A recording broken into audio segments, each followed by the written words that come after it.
Hey guys, welcome to the shop. Today we're going to build a set of car ramps. Now you might ask yourself, why do you want to build a set of car ramps when you can go to any big box store and get them for cheap? Well, there's a couple of reasons. Number one, the plastic ones they sell, I don't know about you, but I don't feel secure being underneath like a sport utility vehicle that's up on plastic ramps. Number two, the metal ones.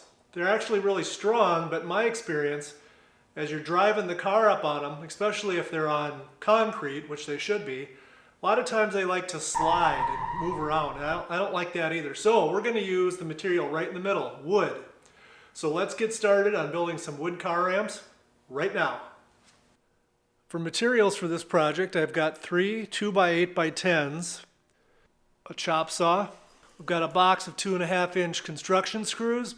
Going to need a drill, doesn't need to be cordless.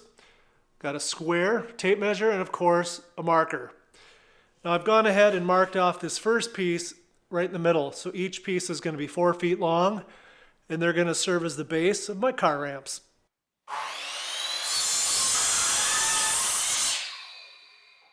Now I'm going to go ahead and change the saw to a 45-degree angle to add a bevel.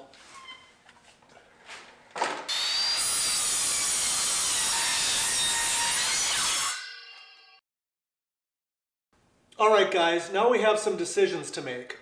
What I suggest that you do is take the vehicle that you have that's the lowest to the ground, and let's customize your ramps to that vehicle.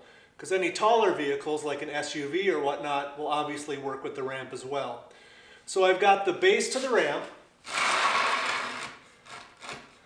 and I've got it snug up against the tire here. As you can see, I've got an air dam that's pretty low, so I'm going to take temporarily the base to the second ramp and line it up here, and as the tire rolls up the base to the ramp, the air dam will be going up as well. So I'm going to set it back about 7 or 8 inches here. I'm going to go cut the piece for the second row, and I'll be right back. Okay, we're back. So we added a layer, and we've got the car up on the first layer. As you can see, there's plenty of room here now. So for the next level, we're going to just set it back another 7.5 or 8 inches. So we'll do that, and we'll be right back. Okay guys, we've jumped ahead a couple of levels because now you figured out kind of the procedure here. So we're getting close to the top. This one's going to be set back about 8 inches as well.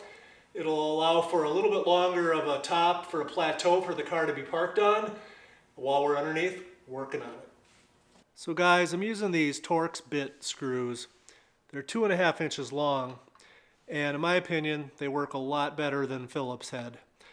And I'm drilling a hole through the first piece of wood only with a drill bit that's a little bit smaller than the diameter of the screw.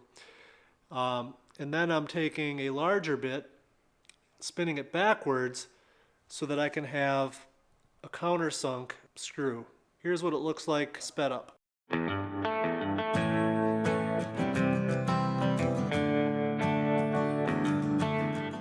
Okay guys, we're about 98% done. With any luck, you've got 2 ramps that look almost the same. For the finishing touch, we're just going to add a couple of 2x2s to the end of each one. I'll screw those on, and then we're going to give them a try.